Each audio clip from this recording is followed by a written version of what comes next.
Okay, what is special? I will speak today about give you a short overview about the epidemiology, anatomy, classification. We will speak about risk factors, and I will show or give you a few references from the literature and draw some consequences and make a summary. Well, to the epidemiology, about 2 to 10% of all femoral neck fractures appear in young patients, and the incidence is about 1 to 2 per 100,000 injuries, 100,000 inhabitants. It is normally a high-energy trauma. That's why I said cars, but also falls can happen. And it's important that you are aware that in about 50% there are concomitant injuries. It's not only a simple problem of the femoral neck.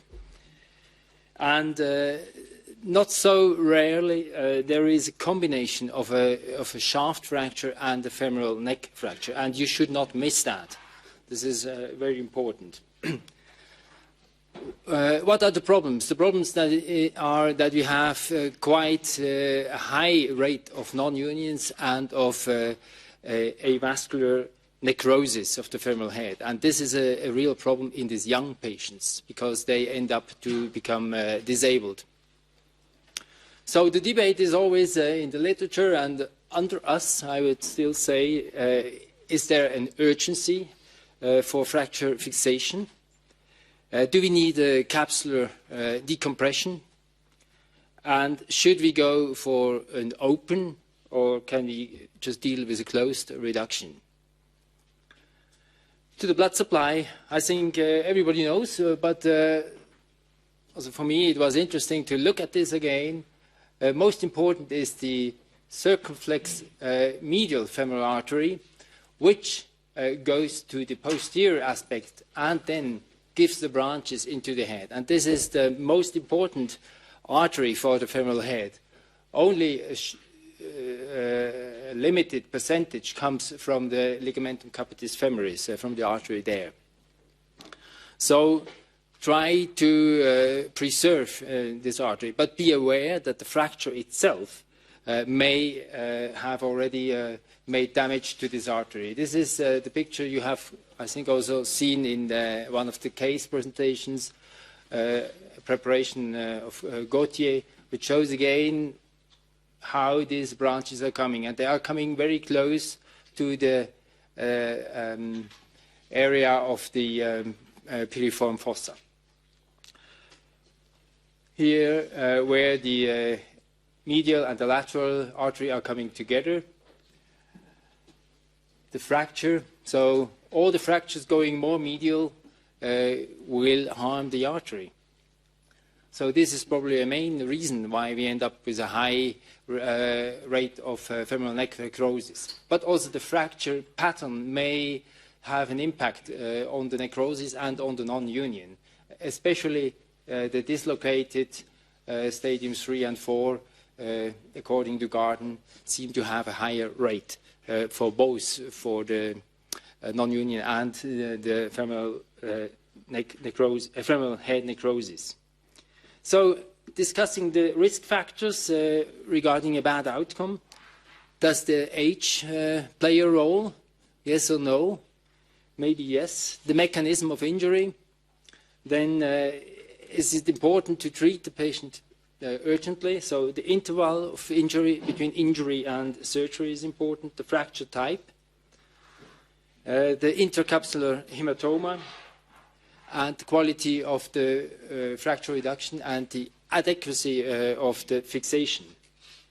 So going back to the literature, I remember that even I have looked at femoral neck fractures and AVN about 20 years ago when I was working here in the Davos hospital.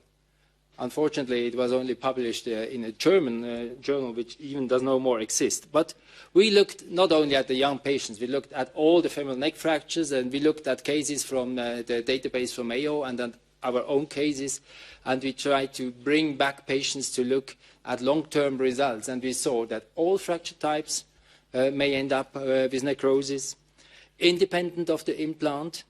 in our series, and we saw that there is a higher risk in young patients. And even after many, many years, even after 10 years, femoral neck necrosis may appear. So this is important to know and to tell the patient regarding the prognosis. But going back to the literature, I saw really different figures. You know, this article from JBJS said a non-union rate of nearly 60%, avascular necrosis rate of 86%. Compared to that, 10 years later, again in the JBJS, 0% non-union, 20% avascular rate. So it's not really clear. And this goes on.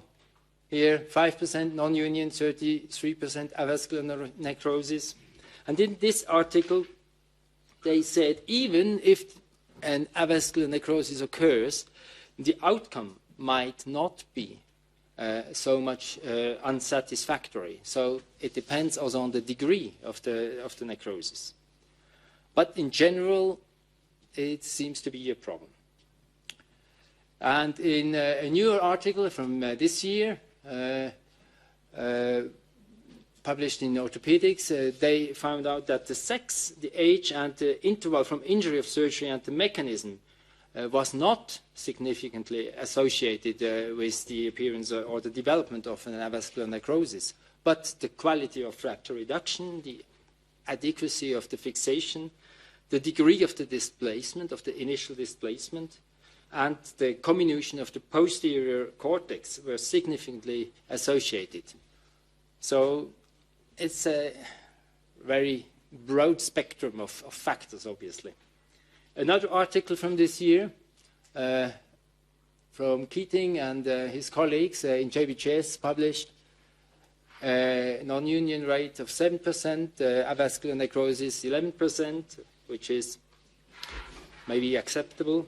And they could find out that the delay in time to fixation is important.